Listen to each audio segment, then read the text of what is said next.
Assalamualaikum warahmatullahi wabarakatuh. Halo teman-teman semuanya. Kali ini saya Salma Cahya Dewi absen 16 bersama Roro Puput Nibres Marsanda Krismi Janto absen 15 dari kelas MIPA Percepatan akan mempresentasikan hasil kerja kelompok untuk ujian praktek kami dengan judul Sistem dan Struktur Politik Ekonomi di Indonesia pada Masa Reformasi. Oke, stay tune. Nah, sebelum itu, kira-kira apa aja ya yang akan kita bahas di sini? Jadi, berikut ini beberapa pokok materi yang akan kita paparkan. Oke, yang pertama ada pengertian reformasi. Yang kedua, latar belakang. Ketiga, tujuan adanya reformasi. Keempat, kronologi masa reformasi yang meliputi masa akhir Orde Baru, perkembangan politik dan ekonomi, perkembangan iptek di Indonesia. Dan yang terakhir, dampak dengan adanya reformasi. Nah, yang pertama, apa sih arti reformasi itu? Reformasi merupakan suatu gerakan yang menghendaki adanya perubahan kehidupan bermasyarakat, berbangsa, dan bernegara ke arah yang lebih baik secara konstitusional. Lahirnya reformasi ini oleh karena pemerintah Orde Baru yang sebelumnya berjalan secara otoriter dan sentralistik, yang tidak memberikan ruang demokrasi dan kebebasan rakyat berpartisipasi penuh dalam proses pembangunan. Gerakan reformasi diawali ketika Presiden Soeharto meletakkan jabatannya sebagai presiden pada 21 Mei 1998. Yang selanjutnya adalah latar belakang. Pertama, krisis ekonomi. Krisis ekonomi yang menyebabkan lahirnya reformasi ini bermula pada tahun 1997 ketika nilai rupiah mulai anjlok. Puncak anjloknya nilai rupiah terjadi pada Juli 1998 saat nilai tukar dengan dolar Amerika Serikat mencapai 16.650 rupiah. Selain anjloknya nilai rupiah, krisis ekonomi ini juga dipicu oleh membengkaknya angka utang luar negeri oleh swasta. Utang luar negeri itulah yang menjadi penyebab merosotnya ekonomi Indonesia. Yang kedua, KKN dan otoriter. Runtuhnya pemerintah Orde Baru adalah hasil akumulasi dari berbagai macam krisis. Salah satunya adalah krisis politik. Faktor politik yang mendorong terjadinya krisis politik di tanah air menjelang kejatuhan pemerintah Orde Baru dan menjadi awal masa reformasi diantaranya adalah kemenangan mutlak Golkar dalam pemilihan umum 1997 yang dinilai tidak wajar. Yang ketiga, jatuhnya komoditas ekspor. Indonesia pada masa itu juga dilanda kemarau dan didukung dengan jatuhnya komoditas ekspor. Permasalahan-permasalahan tersebut sangat memporak-porandakan negara Indonesia. Yang keempat, adanya krisis politik, krisis hukum, krisis keamanan, dan sosial budaya, serta krisis kepercayaan.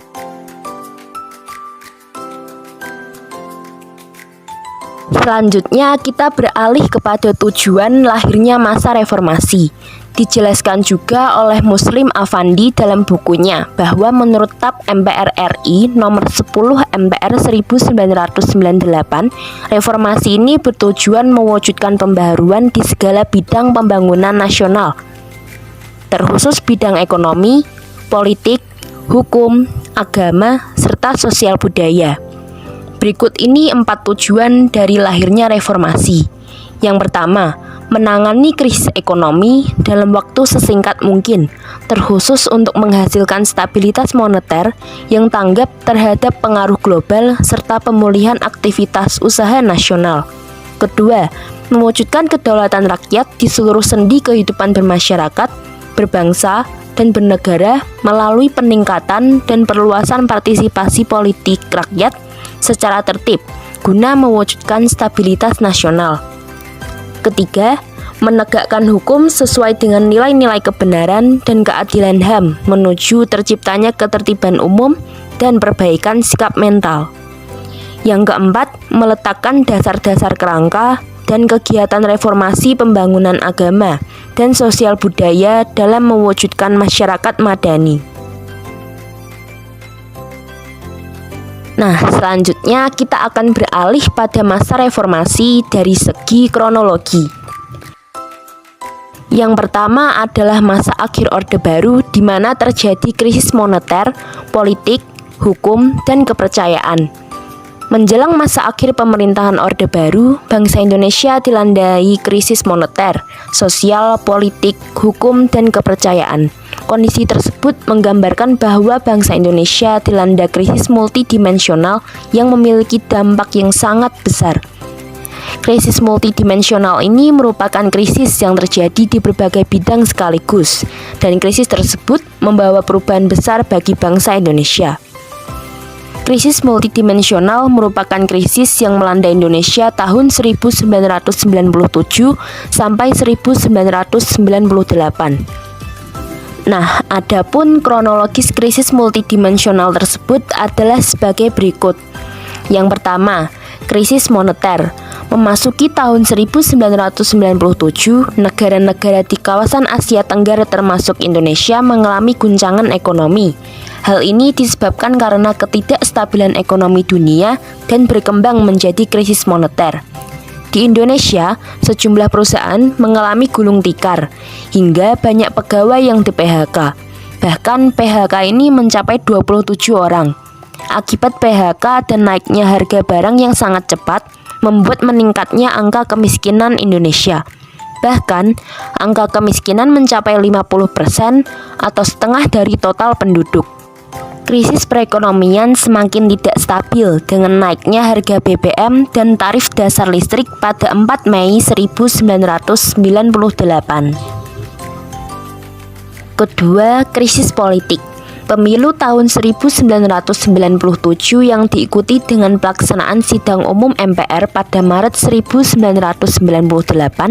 menetapkan kembali Soeharto sebagai Presiden RI untuk masa jabatan tahun 1997 sampai 2003. Pelantikan Soeharto yang ketujuh kalinya ini mendapat penolakan dari para mahasiswa dan sebagian besar masyarakat Indonesia. Penolakan terjadi dikarenakan berbagai penyimpangan yang terjadi pada Orde Baru. Di antaranya, nilai-nilai demokrasi yang tidak dilaksanakan semestinya, banyak jajaran pemerintah yang menerapkan nepotisme, dan adanya ketidakadilan di bidang hukum. Yang ketiga, krisis hukum. Pasal 24 Undang-Undang Dasar tahun 1945 menyatakan bahwa lembaga kehakiman memiliki kekuasaan merdeka dan terlepas dari kekuasaan pemerintah atau eksekutif. Namun, banyak rekayasa dalam bidang peradilan. Seseorang yang bersalah dapat bebas dari hukuman, namun seseorang yang tidak bersalah malah dipenjara. Penyimpangan tersebut membuat masyarakat menghendaki reformasi di bidang hukum. Yang keempat, krisis kepercayaan. Pemerintah Orde Baru tidak menjalankan praktek demokrasi secara tepat. Kondisi tersebut diperparah dengan maraknya praktek korupsi, kolusi, dan nepotisme alias KKN. Ditambah berbagai krisis yang terjadi, membuat ketidakpercayaan masyarakat terhadap pemerintah semakin meningkat. Kemudian pembahasan selanjutnya adalah tuntutan dan agenda reformasi. Reformasi adalah gerakan untuk mengubah bentuk atau perilaku suatu tatanan, karena tatanan tersebut tidak lagi disukai atau tidak sesuai dengan kebutuhan zaman, baik karena tidak efisien maupun tidak bersih dan tidak demokratis. Reformasi atau mati.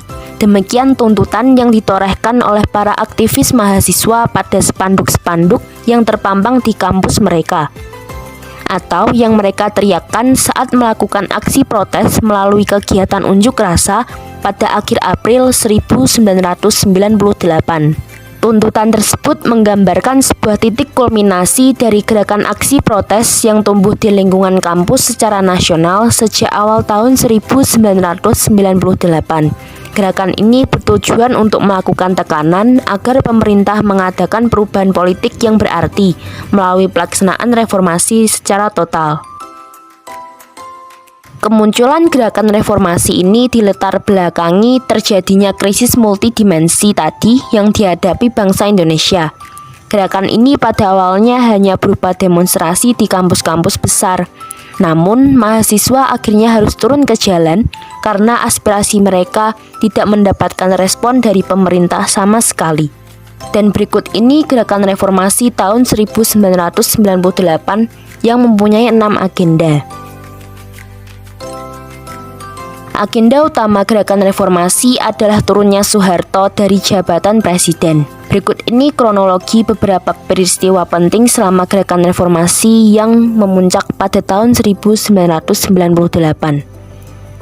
Yang pertama, suksesi kepemimpinan nasional. Kedua, amandemen UUD 1945. Ketiga, pemberantasan KKN. Keempat, penghapusan duifungsi ABRI. 5. Penegakan supremasi hukum. 6. Pelaksanaan otonomi daerah. Selanjutnya, kita akan belajar mengenai perkembangan politik dan ekonomi pada masa pemerintahan yang pertama, era B.J. Habibie. Yang kedua, era Abdurrahman Wahid. Yang ketiga, era Megawati Soekarno Putri. Dan yang keempat, era Susilo Bambang Yudhoyono. Yang pertama, mari kita mempelajari mengenai masa pemerintahan B.J. Habibie.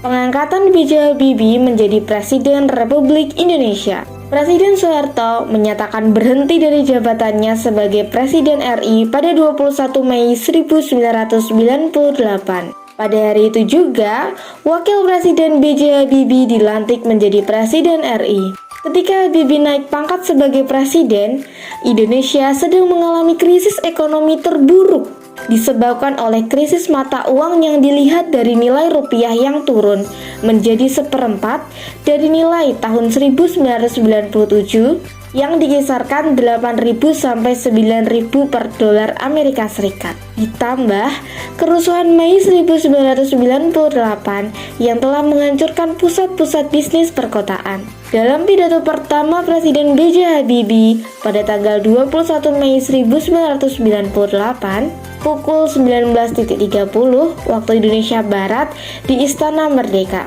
B.J. Habibie menyatakan tekadnya untuk melaksanakan reformasi. Pemerintahan Presiden B.J. Habibie memang terbilang singkat, mulai tahun 1998 sampai 1999. Namun, ia mampu membuat reformasi besar-besaran dalam sejarah Indonesia. Hal ini ditandai dengan dikeluarkannya berbagai kebijakan, antara lain pembentukan Kabinet Reformasi Pembangunan. Dalam kabinet ini terdiri dari 36 menteri, diantaranya 4 menteri negara sebagai koordinator, 20 menteri negara memimpin departemen, dan 12 menteri negara menjadi ketua dalam tugas tertentu. Adapun beberapa elemen politik yang terlibat dalam Kabinet Reformasi Pembangunan adalah partai politik, unsur daerah, para cendekiawan dari universitas, lembaga swadaya masyarakat, dan ABRI. Pekerjaan rumah dari bidang ekonomi yang disasar dalam kabinet ini adalah tersedianya bahan makanan utama dan lancarnya perputaran roda perekonomian. Adapun pusat dari Kabinet Reformasi Pembangunan adalah meningkatkan kualitas dan memberi kesempatan UMKM untuk berkembang, produktivitas, dan daya saing ekonomi rakyat. Kebijakan yang kedua adalah pembentukan Kabinet Reformasi Pembangunan. Demonstrasi mahasiswa disertai desakan dari kaum intelektual membuat B.J. Habibie mengadakan sidang istimewa untuk menetapkan langkah-langkah yang akan dijalankan pemerintah dalam reformasi di segala bidang. Adapun beberapa janji pemerintah yang berhasil diwujudkan menjawab tuntutan rakyat dapat dilihat dari ketetapan MPR yang dihasilkan, antara lain: yang pertama, amandemen UUD 1945 tanpa melalui referendum. Yang kedua, pencabutan keputusan P4, yakni pedoman penghayatan dan pengawalan Pancasila sebagai mata pelajaran wajib. Yang ketiga, membatasi masa jabatan presiden dan wakil presiden hingga 2 kali tugas dengan batas maksimal 5 tahun. Yang keempat, reformasi politik, yaitu pemilihan umum, lembaga pemeriksaan keuangan, pengawasan yang baik dan berbagai perubahan terhadap duifungsi ABRI. Yang kelima, TAP MPR nomor 16 MPR tahun 1999 tentang hak asasi manusia yang berkaitan dengan kebebasan berpendapat, beragama, dan berekspresi. Kebijakan yang selanjutnya adalah reformasi bidang politik. TAP MPR nomor 10 tahun 1998 telah menetapkan beberapa agenda reformasi di bidang politik, diantaranya adalah melakukan perubahan budaya politik yang telah dilakukan sebelumnya.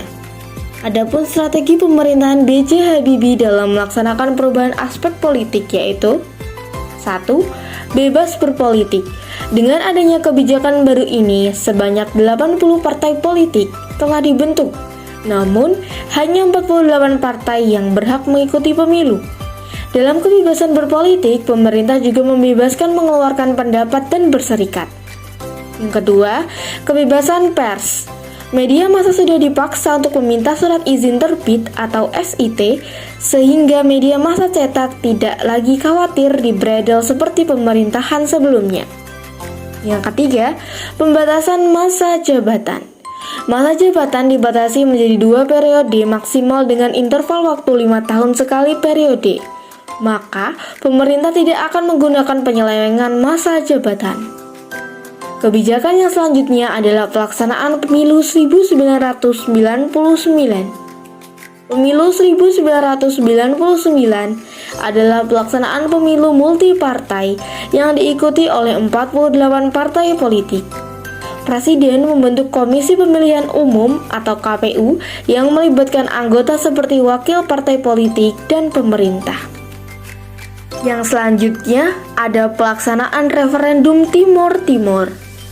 Salah satu agenda pemerintahan Presiden B.J. Habibie adalah menyelesaikan referendum untuk rakyat Timur Timur yang merupakan permasalahan yang ada dari masa pemerintahan sebelumnya.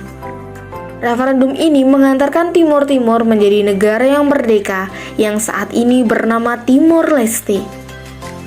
Peristiwa referendum Timor Leste ini sempat mendapatkan persetidaksetujuan dari pihak militer Indonesia. Akan tetapi, Habibie tetap melaksanakan referendum Timor Leste. Yang selanjutnya ada reformasi bidang ekonomi. Terkendalinya nilai rupiah dan penanggulangan krisis merupakan 2 arah sasaran reformasi pada bidang ekonomi. Pemerintahan Presiden B.J. Habibie mampu membawa perekonomian Indonesia lebih baik, dibuktikan dengan adanya penurunan laju inflasi dan persebaran kebutuhan pokok kembali berjalan dengan baik. Hal lainnya, nilai tukar rupiah mengalami penguatan secara signifikan. Sesuai dengan TAP MPR nomor 10 tahun 1998 untuk menanggulangi krisis di bidang sosial budaya yang disebabkan sebagai akibat dari krisis ekonomi, pemerintah melaksanakan program jaring pengamanan sosial atau JPS yang bertujuan untuk pelayanan pada bidang kesehatan dan pendidikan yang akan membantu masyarakat memiliki perekonomian ke bawah dalam situasi krisis. Kebijakan yang terakhir adalah reformasi bidang hukum. Masa pemerintahan Presiden B.J. Habibie sudah tercapai kegiatan legislatif yang sangat produktif dan telah dibuktikan dengan keberhasilan menyelesaikan 68 produk perundang-undangan dalam jangka waktu 16 bulan. Selain itu, adanya dui fungsi ABRI yaitu pemisahan tugas polisi dari Organisasi Tentara Nasional Indonesia atau TNI sehingga bisa menyukseskan supremasi hukum. Berakhirnya masa pemerintahan B.J. Habibie. Pada 14 Oktober 1999, Presiden B.J. Habibie menyampaikan pidato bertanggungjawabannya di depan sidang umum MPR. Dalam pemandangan umum, fraksi-fraksi atas pidato pertanggungjawaban Presiden B.J. Habibie tanggal 15 sampai 16 Oktober 1999, dari 11 fraksi yang menyampaikan pandangan umumnya, hanya 4 fraksi yang secara tegas menolak, sedangkan 6 fraksi lainnya masih belum menentukan putusannya. Pada umumnya, masalah yang dipersoalkan adalah Timur Timur, pemberantasan KKN, masalah ekonomi, dan masalah hak asasi manusia. Presiden Habibie memperlihatkan sikap kenegarawannya dengan menyatakan bahwa ia ikhlas menerima keputusan MPR yang menolak laporan pertanggungjawabannya. Pada kesempatan itu, Habibie juga menyatakan mengundurkan diri dari pencalonan presiden periode berikutnya. Untuk materi yang selanjutnya, kita akan belajar mengenai perkembangan politik dan ekonomi era Presiden Abdurrahman Wahid atau yang sering kita kenal dengan Gus Dur. Pengangkatan Abdurrahman Wahid menjadi Presiden RI. Bangsa Indonesia tengah terpuruk akibat krisis ekonomi 1998. Kondisi politik dalam negeri juga tidak stabil pasca Soeharto dilengsarkan sebagai presiden setelah 32 tahun lamanya berkuasa. Wakil Presiden Baharudin Yusuf Habibie naik tahta. Namun dia tidak lama menjabat. Pada 20 Oktober 1999, Abdurrahman Wahid dilantik menjadi Presiden RI keempat menggantikan Habibie. Selain dua permasalahan di atas, ancaman perpecahan atau disintegrasi wilayah-wilayah kepulauan NKRI juga menjadi pekerjaan rumah Gus Dur. Pada pemerintahan Habibie sebelumnya, Timur lebih dulu memilih merdeka melalui jajak pendapat pada 1999. Kondisi negara diperparah dengan masalah pemberontakan di Aceh dan Papua, kerusuhan Ambon dan Poso, serta reformasi birokrasi warisan Soeharto. Abdurrahman Wahid atau dikenal dengan Gus Dur merupakan Presiden Republik Indonesia keempat. Masa pemerintahan Abdurrahman Wahid terbilang cukup singkat, hanya 2 tahun dari jabatannya secara resmi pada 20 Oktober 1999 sampai dilengsarkan pada 23 Juli 2001. Masa pemerintahannya terkenal kontroversial dan tercermin pada kebijakan-kebijakannya. Terpilihnya Abdurrahman Wahid sebagai presiden tak lepas dari keputusan MPR yang menolak pertanggungjawaban presiden saat itu, Habibie. Pada masa pemerintahannya, Abdurrahman Wahid lalu didampingi oleh Megawati Soekarno Putri sebagai wakil presiden, yang saat itu mengungguli Hamzahas dalam pemilihan wakil presiden. Kebijakan yang pertama yakni reformasi bidang hukum dan pemerintahan. Salah satu kebijakan yang dibuat oleh Abdurrahman Wahid adalah dengan mengadakan amandemen terhadap UUD 1945 pada 18 Agustus 2000. Tujuan amandemen tersebut adalah mengkaji suatu struktur pemerintahan NKRI yang meliputi pemerintahan pusat, provinsi, kabupaten, dan kota. Dengan diimplementasikannya amandemen ini, proses pelaksanaan pemilu akan mengalami adanya suatu perubahan di mana masyarakat Indonesia dapat memilih langsung wakil rakyatnya di setiap tingkat Dewan Perwakilan. Upaya lain dalam reformasi bidang hukum dan pemerintahan di masa Gus Dur adalah pemisahan fungsi Polri dan TNI yang dulunya kerap disalahgunakan oleh penguasa. Dengan adanya kebijakan seperti ini, klasifikasi tugas antara polisi dan ABRI dapat lebih jelas dan spesifik, di mana TNI dapat lebih berfokus untuk menjaga kedaulatan dan pertahanan wilayah Republik Indonesia dari ancaman kekuatan asing. Sedangkan Polri dapat lebih fokus dalam menjaga keamanan dan ketertiban. Pencapaian lain yang dilakukan pada masa pemerintahan Abdurrahman Wahid adalah melakukan pemberantasan terhadap sistem KKN yang telah tertanam sejak pemerintahan Soeharto. Presiden Abdurrahman Wahid juga membantu menghapus adanya diskriminasi terhadap ras Tionghoa untuk menjalankan keyakinan mereka sesuai dengan agama mereka, sebagaimana tertuang dalam keputusan Presiden nomor 6 tahun 2000 yang membahas mengenai pengembalian hak-hak sipil yang menganut agama Konghucu. Pada masa pemerintahan Abdurrahman Wahid juga berusaha untuk mengurangi adanya campur tangan negara dalam kehidupan individu. Namun di sisi lain, beliau melakukan hal yang sangat kontroversial, yaitu keinginannya mencabut TAP MPRS nomor 25 tahun 1966 mengenai larangan terhadap Partai Komunis Indonesia. Namun aksi tersebut dikecam oleh pihak MUI dan tokoh-tokoh Islam lainnya. Hal ini yang menyebabkan sang presiden membatalkan niatnya untuk membawa perkara ini di sidang MPR tahun 2000. Di samping itu, gagasan untuk menjalin kerjasama dengan Israel juga tidak didukung oleh masyarakat. Mereka menganggap bahwa Israel adalah negara yang tidak menghargai adanya HAM atau hak asasi manusia terhadap warga Palestina yang beragama Islam. serta mereka yakin bahwa menjalin hubungan kerjasama dengan Israel akan melanggar UUD 1945 yang menyerukan penjajahan di atas dunia harus dihapuskan. Kepercayaan masyarakat terhadap pemerintahan Presiden Abdurrahman Wahid semakin mengalami degradasi. Hal ini disebabkan adanya dugaan penyelundupan uang Yayasan Dana Kesejahteraan Karyawan atau Yanatera Bulog sebesar Rp 35 miliar dan bantuan Sultan Brunei Darussalam sejumlah 2 juta US dollar. Sehingga DPR membentuk panitia khusus untuk menyelidiki Presiden Abdurrahman Wahid. Berakhirnya masa pemerintahan Abdurrahman Wahid. Pada 1 Februari 2001, DPR telah menyetujui dan menerima hasil kerja Pansus. Dengan kejadian tersebut, akhirnya mengingatkan bahwa Presiden telah melanggar UUD 1945 dan melakukan pelanggaran terhadap TAP MPR nomor 3 tahun 1978 pasal 7 untuk mengingatkan. Tidak hanya itu, Presiden juga melanggar pasal 9 mengenai sumpah jabatan dan melanggar TAP MPR nomor 11 MPR 1998 tentang penyelenggaraan negara yang bebas dari KKN. Sehingga DPR kembali mengeluarkan memorandum yang kedua ketika rapat paripurna DPR yang dilaksanakan pada 30 April 2000.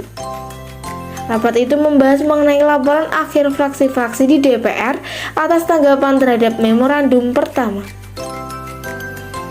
Dengan adanya hal seperti ini, relasi Presiden dan DPR kian memanas.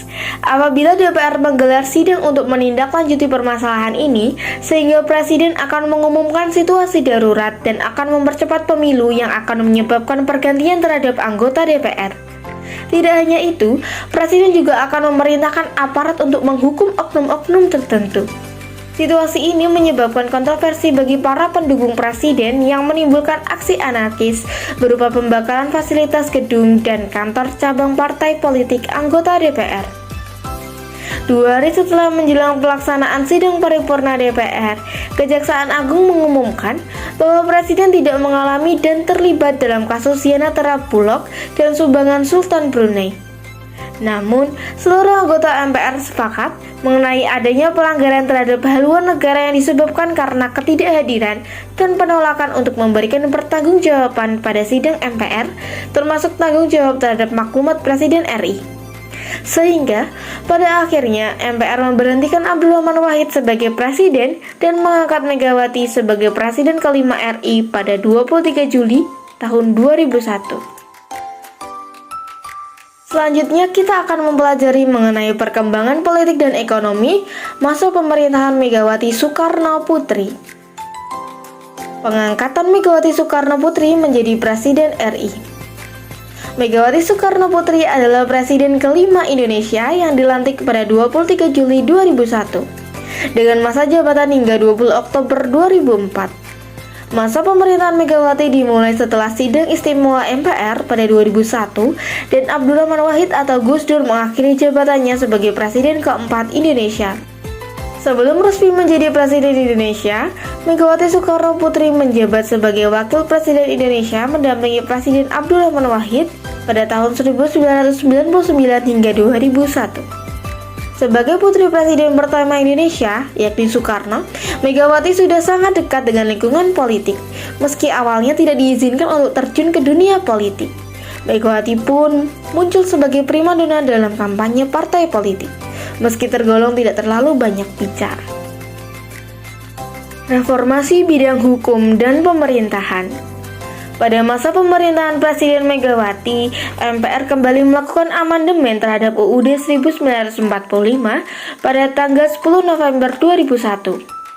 Amandemen tersebut meliputi penegasan Indonesia sebagai negara hukum dan kedaulatan berada di tangan rakyat.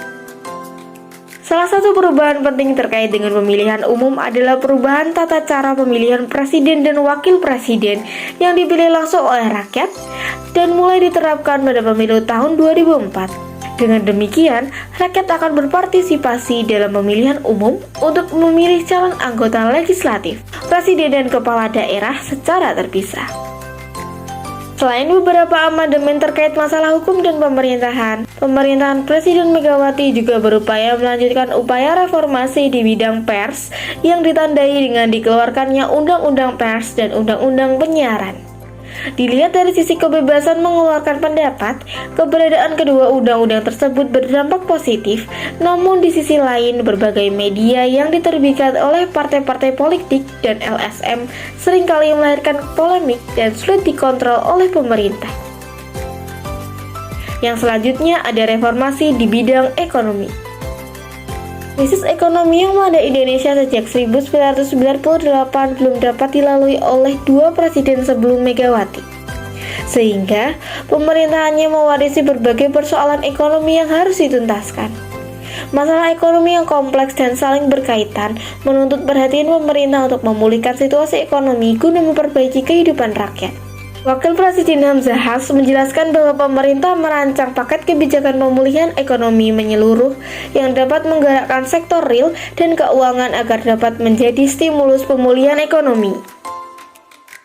Selain upaya pemerintah untuk memperbaiki sektor ekonomi, MPR berhasil mengeluarkan keputusan yang menjadi pedoman bagi pelaksanaan pembangunan ekonomi di masa reformasi, yaitu TAP MPR RI nomor 4 tahun 1999 tentang garis-garis besar haluan negara atau GBHN.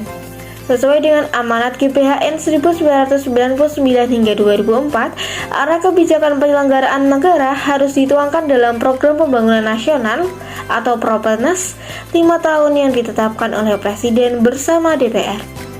Minimnya kontroversi selama masa pemerintahan Megawati berdampak positif pada sektor ekonomi. Hal ini membuat pemerintahan Megawati mencatat beberapa pencapaian di bidang ekonomi dan dianggap berhasil membangun kembali perekonomian bangsa yang sempat terpuruk sejak beralihnya pemerintahan dari pemerintahan Orde Baru ke pemerintahan pada era reformasi.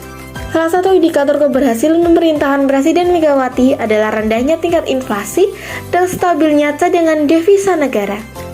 Nilai tukar rupiah relatif membaik dan berdampak pada stabilnya harga-harga barang. Kondisi ini juga meningkatkan kepercayaan investor terhadap perekonomian Indonesia yang dianggap menunjukkan perkembangan positif. Kenaikan inflasi pada bulan Januari 2002 akibat kenaikan harga dan suku bunga serta berbagai bencana lainnya juga berhasil ditekan pada bulan Maret dan April 2002. Namun, berbagai pencapaian di bidang ekonomi pemerintahan Presiden Megawati mulai menunjukkan penurunan pada paruh kedua pemerintahannya. Pada pertengahan tahun 2002 hingga 2003, nilai tukar rupiah yang sempat menguat hingga 8.500 per dolar kemudian melemah seiring menurunnya kinerja pemerintah. Di sisi lain, berbagai pencapaian tersebut juga tidak berbanding lurus dengan jumlah penduduk yang ternyata masih banyak berada di bawah garis kemiskinan. Popularitas pemerintah juga menurun akibat berbagai kebijakan yang tidak populis dan meningkatkan inflasi. Meningkatnya inflasi berdampak buruk terhadap tingkat inflasi real. Di antara kebijakan tersebut adalah kebijakan pemerintah yang menaikkan harga bahan bakar minyak atau BBM dan tarif dasar listrik atau TDL serta pajak pendapatan negara. Selain itu, persoalan hutang luar negeri juga menjadi persoalan pada masa pemerintahan Presiden Megawati karena pembayaran hutang luar negeri mengambil porsi APBN yang paling besar, yakni mencapai 52% dari total penerimaan pajak yang dibayarkan oleh rakyat sebesar 219,4 triliun rupiah. Hal ini mengakibatkan pemerintah mengalami defisit anggaran dan kebutuhan pinjaman baru.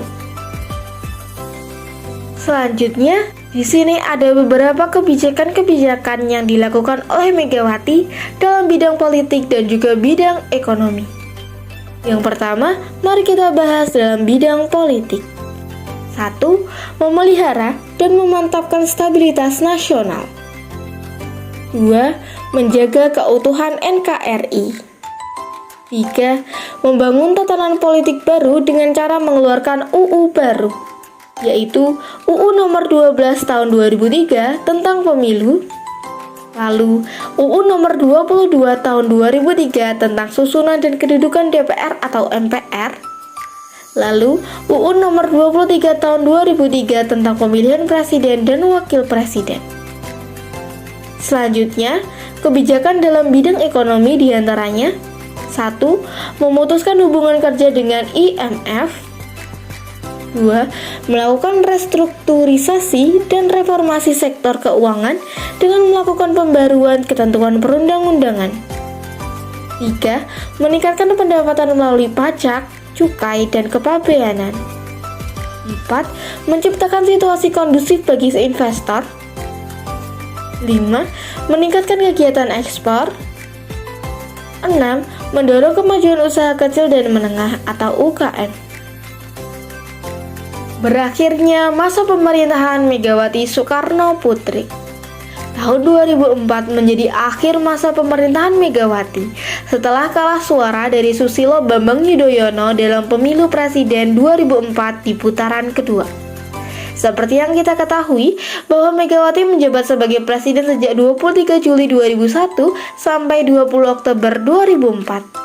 Meskipun ia belum menjabat selama 5 tahun, namun ia harus lengser dari kedudukannya sebagai presiden pada tahun 2004. Hal ini dikarenakan Megawati sendirilah yang mengusulkan akan diadakannya pemilu langsung pada tahun 2004. Namun sayangnya pada pemilu tahun 2004 tersebut, ia kalah suara dari SBY, sehingga ia pun lengser dari jabatan presidennya tersebut. Itu tadi perkembangan politik dan ekonomi pada era Megawati Soekarno Putri. Sekarang, kita masuk ke dalam materi perkembangan politik dan ekonomi pada era Susilo Bambang Yudhoyono. Pengangkatan Susilo Bambang Yudhoyono menjadi Presiden RI. Pilpres 2004 adalah pondasi awal demokrasi Indonesia pasca reformasi. Untuk pertama kalinya, rakyat memilih presiden dan wakil presidennya secara langsung.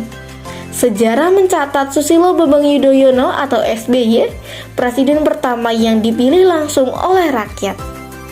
SBY menjadi presiden ke-6 menggantikan Megawati Soekarno Putri. Pelantikan SBY dilakukan di gedung MPR atau DPR Jakarta, Selasa 20 Oktober 2004. SBY membacakan sumpah di hadapan seluruh anggota MPR dan siap memimpin Indonesia selama 5 tahun dari periode 2004 hingga 2009. SBY kembali maju saat Pilpres 2009 dan terpilih kembali menjadi presiden untuk periode 2009 hingga 2014. Kembali dilantik menjadi presiden di gedung MPR atau DPR. Kebijakan pada masa pemerintahan Susilo Bambang Yudhoyono adalah yang pertama, upaya untuk meningkatkan kesejahteraan masyarakat. Sejak krisis yang dialami bangsa pada tahun 1998, kondisi perekonomian masyarakat Indonesia belum pulih. Upaya pengentasan kemiskinan yang juga pernah dicanangkan oleh presiden sebelumnya masih belum terlaksana sepenuhnya. Kondisi ini diperparah dengan terjadinya sejumlah bencana alam, terutama tragedi tsunami Aceh yang merenggut banyak korban dengan kerugian material yang sangat besar. Yang kedua, reformasi di bidang politik dan upaya menjaga kesolidan pemerintahan. Pemerintahan yang solid berpengaruh terhadap kelancaran jalannya program-program pemerintah, sehingga upaya untuk menjaga kesolidan pemerintahan menjadi salah satu faktor penting keberhasilan program pemerintah. Yang ketiga, upaya untuk menyelesaikan konflik dalam negeri. Selain berupaya untuk menjaga kedaulatan wilayah dari ancaman luar, upaya internal yang dilakukan pemerintah untuk menjaga kedaulatan wilayah adalah mencegah terjadinya disintegrasi di wilayah konflik. Yang selanjutnya, ada pelaksanaan pemilu tahun 2009. Berbagai pencapaian pada masa pemerintahan Presiden Susilo Bambang Yudhoyono meningkatkan popularitas dan kepercayaan masyarakat kepadanya. Yang selanjutnya, ada euforia berdemokrasi, yakni demokrasi masa reformasi. Reformasi 1998 yang menumbuhkan pemerintahan Orde Baru memberikan ruang seluas-luasnya bagi perubahan sistem dan penerapan demokrasi di Indonesia. Berakhirnya masa pemerintahan Susilo Bambang Yudhoyono. Masa kekuasaan SBY akan berakhir pada Oktober 2014. Kekuasaan tersebut berakhir dikarenakan masa jabatannya yang telah terlaksana 2 periode. Periode pertama tahun 2004 hingga 2009 dan periode kedua tahun 2009 hingga 2014. Sesuai dengan UUD bahwa masa maksimal jabatan presiden adalah 2 periode dan tidak diperbolehkan lagi menjabat sebagai presiden setelah itu. Dan di akhir masa jabatannya, kini terdapat masalah yang berpengaruh besar bagi rakyat Indonesia, yaitu berkurangnya subsidi BBM. Walaupun harga BBM masih stabil, diimbangi dengan langkanya persediaan BBM. Itu tadi materi mengenai perkembangan politik dan ekonomi dalam era 4 Presiden Republik Indonesia. Semoga kalian sudah lumayan paham ya. Baik, sekarang kita akan masuk ke dalam materi perkembangan ilmu pengetahuan dan teknologi di Indonesia. Dari masa ke masa, perkembangan ilmu pengetahuan dan teknologi semakin maju dan berkembang. Bahkan keberadaannya tidak bisa dilepaskan dari aktivitas manusia sehari-hari dalam bertahan hidup. Di Indonesia sendiri, perkembangan ilmu pengetahuan dan teknologi cukup signifikan dengan ditandai adanya kemajuan di berbagai sektor penting. Yang pertama, industri dirgantara.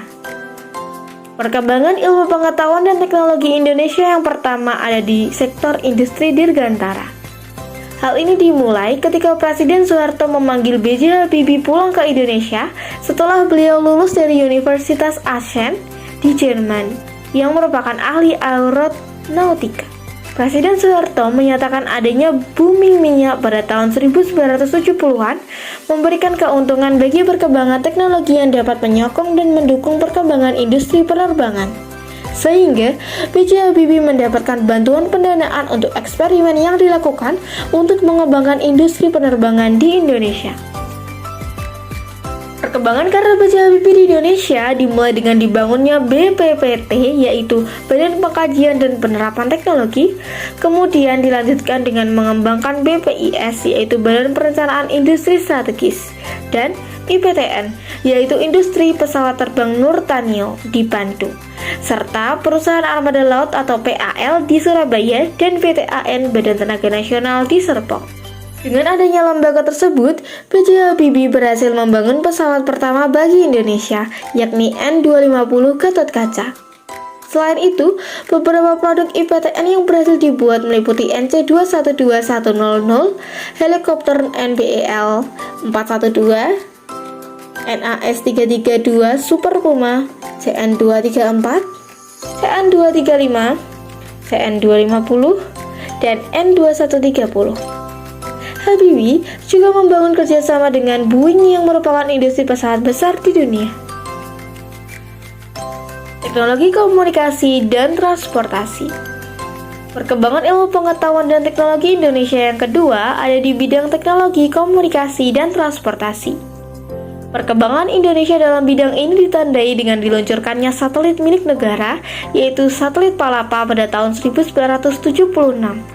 Dengan adanya satelit ini, banyak perkembangan teknologi yang tercipta, seperti daya jangkauan siaran yang lancar dan munculnya siaran TV, TVRI, dan radio RRI yang mampu menjangkau seluruh pelosok Indonesia. Tidak hanya itu, daya jangkau telepon Indonesia juga semakin lancar.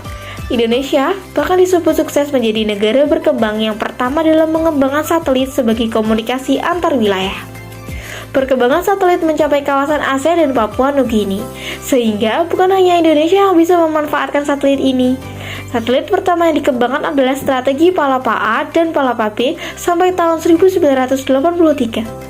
Setelah itu, pemerintah meluncurkan satelit selanjutnya, yaitu satelit generasi kedua, yakni Palapa A dan Palapa B, hingga generasi ketiga, yaitu generasi C1 dan C2, yang pada akhirnya digantikan dengan satelit Telkom. Revolusi Hijau. Perkembangan ilmu pengetahuan dan teknologi Indonesia yang ketiga adalah revolusi hijau. Pada perkembangannya, Indonesia menjadi negara swasembada dengan perkembangan pertanian yang sangat baik dengan program-program yang dijalankan oleh pemerintah. Program tersebut dikenal dengan nama Panca Usaha Tani atau 5 Usaha Tani. Adapun Panca Usaha Tani ini terdiri atas teknik pengolahan lahan pertanian, pengaturan irigasi, pemupukan, pemberantasan hama, dan penggunaan bibit unggul. Dampak positif dengan adanya revolusi hijau ini antara lain produksi padi dan gandum yang meningkat sehingga pemenuhan pangan meningkat. Salah satu contohnya bagi Indonesia sendiri adalah Indonesia yang tadinya mengimpor beras menjadi mampu swasembada beras. Kendati demikian, adanya revolusi hijau ini bukan tanpa ada kekurangan.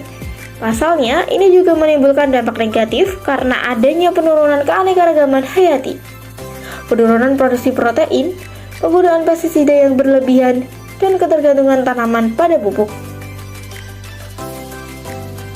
Selanjutnya kita akan masuk ke dalam materi mengenai dampak adanya reformasi. Di sini akan ada dua dampak, yakni dampak positif dan juga dampak negatif. Yang pertama, mari kita bahas terlebih dahulu mengenai dampak positifnya. 1. Masyarakat yang sebelum era reformasi dikekang kebebasannya dalam menyampaikan aspirasi, apalagi mengkritik pemerintahan, kini dapat menyampaikan aspirasi dan kritiknya tersebut dengan bebas. 2.